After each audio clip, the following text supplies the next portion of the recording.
Have you ever wondered why politicians from different parties, especially during presidential campaigns, end up saying exactly the same stuff? It actually makes sense that they do.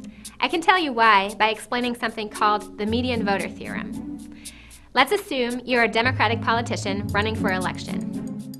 In a two-party majority rule system, you're going to need at least one vote more than 50% to guarantee victory. Let's say you start out holding a position on the extreme left. Will you win the race?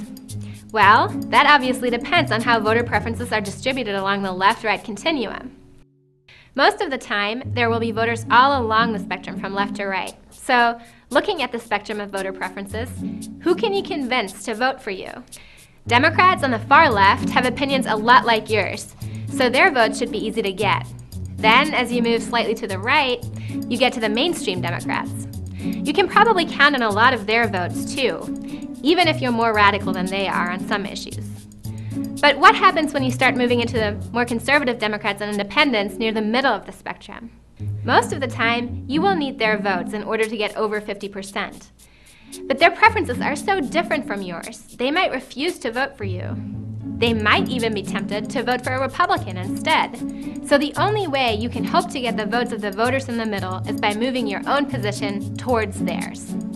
In fact, if you want to win, you will have to aim for the position of the median voter, the guy right in the middle of the spectrum, because he's the last voter you have to convince to get the majority you need. Now, this will take you pretty far from your original position. Will the voters further to the left still vote for you? In a two-party system, they probably will. You're still closer to their position than the Republican candidate, and as we all know, there usually aren't any other viable candidates out there. And your Republican opponent will be going through the exact same process.